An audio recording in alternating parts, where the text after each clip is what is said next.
In this video, I'm going to review lower back mechanics, so flexion, extension, side bending, and rotation. And one of the key takeaways that I think you should think about is that you should not have any pain or really any feeling of restriction in your low back. So I'm going to talk about this a little bit from the biomechanics standpoint, but really more so the feeling of what you should experience when you're moving your low back. So let's go into some different examples of this. Let's start with extension. So as I go back and do extension of my back, oftentimes people will say it pinches or it compresses in the low back right here. The antidote for that is being able to use your core. So as I go back, if I'm using this to help hold me upright, it's gonna minimize compression of the facet joints or loading of the facet joints in the low back. If I don't engage my core, the low back loads like that, and that creates a compressive or loaded force through the facet joints. The way to mitigate that is to, as you go back, one, you can let the pelvis go forward. Two, lift through the spine that way, where you're lengthening the core and holding the tension there. You're using your deep core, you're using your rectus abdominis, so those six-pack muscles are lengthening out with that movement. The second thing would be for side bending. As I drop over to the side, what I should be feeling is lengthening here and minimizing compression on this side. Those are the two forces that we're dealing with.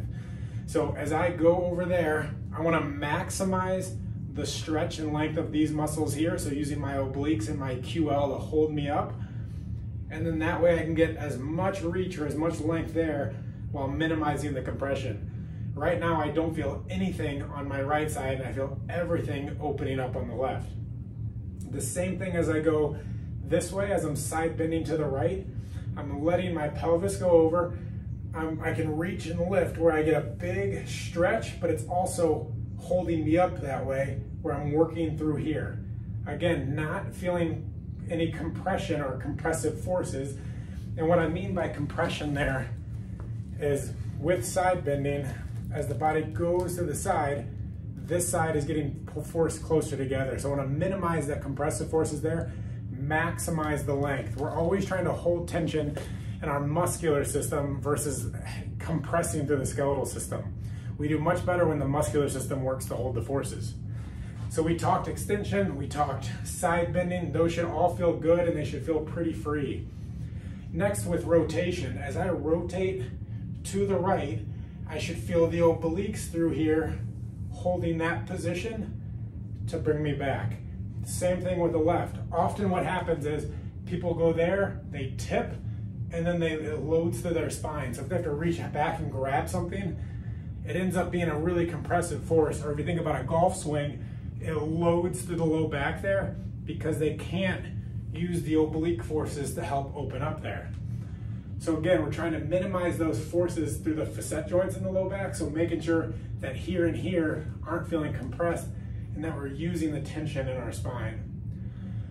As you rotate, there's no set degree of rotation that should occur. Typically, what I like to see is the opposite shoulder here poke through on that movement. So you're getting over 90 degrees of total lumbar and hip pelvic rotation.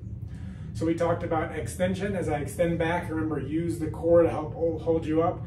As you go to one side, using the obliques to help hold you up to minimize the narrowing forces there.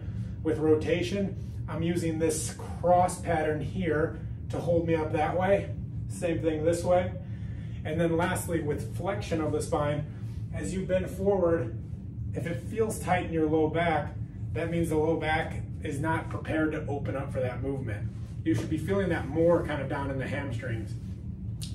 I want to see people be able to touch their toes, but that's often hard for individuals at first. So what I would recommend is a small bend of the knees as you work side to side that way. A little bit of tightness if you had a hard workout the day before is okay with spinal flexion movements, but really what I want to see is the hamstrings and the posterior chain helping hold that movement so you're not feeling compressed to the lower back. So that's a quick overview of what should be working and how you should be feeling things in the low back. And really, feeling is at the heart of awareness, and the more awareness you have around how you're moving, the more in tune you're going to be with what hurts, when does it hurt every time, and then how you can alter that movement so you're not going to have pain each time you move through your low back. Learning how to mitigate those forces with the different movement forces, the physical forces that go through the spine, is key for having a healthy low back.